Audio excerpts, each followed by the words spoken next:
Hey guys, Drifter here. Today I've got a video for you showing off some of the assault rifles and submachine guns in Black Ops 3 because we're going to try to answer one of the more frequent questions I get, which is Black Ops 3 going to be an assault rifle or submachine gun dominated game? And that's a fair question because the submachine guns have been quite strong in the past couple of Call of Duty games, some of them even outperforming assault rifles at all ranges, which is kind of crazy. If you think back to Black Ops 2, the MSMC and Scorpion were both excellent and very worthy submachine guns, even seeing competitive play, and I'd prefer them over a handful of the assault rifles. Ghost perhaps had the strongest submachine guns, with the MTAR and the Vector both being very, very powerful, better than most of the assault rifles actually. Advanced Warfare was very assault rifle dominated in my opinion, but it did have the standout ASM-1, which was a godly weapon in its own right. So the question is it going to be more AR SMG dominated in Black Ops 3? And my answer is, surprisingly, it's going to be assault rifle dominated. And you're answering why. I mean, the gameplay that I have right now with this submachine gun is really good. I used all of its advantages.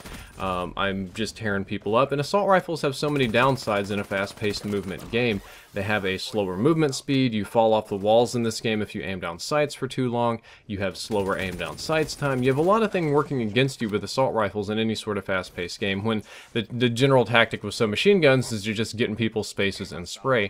And you're right, with the exception of one thing that Black Ops 3 does differently. The assault rifles actually have rather good hipfire, or hipfire in this game in general is quite good. I think it might have been changed, maybe, I'm not sure, to having something to do with the wall movements, ease of use, maybe just the engagements are within a certain range. I'm not exactly sure why, but I found the hipfire both on submachine guns and the assault rifles to be worthy and practical. Black Ops 3 still has long-range engagements at which the assault rifles vastly outperform the submachine guns. The submachine guns really aren't very good at all at long range in this game. They're kind of poopy, as they should be, because they're close range little weapons, and that's how that's supposed to work. But if the assault rifles are innately better for longer ranges and they've got pretty dependable hipfire, I didn't really feel the need to run SMGs as much, except of course in a couple of small maps and a couple of situations. But in general, I vastly preferred the assault rifles even on the larger maps. Not saying it's imbalanced, not saying the SMGs are terrible, that's definitely not true. I rather do like the Weevil SMG here. This one floats my boat for some reason. I'm not sure why I like it so much, but I do like it and I do perform really well with it.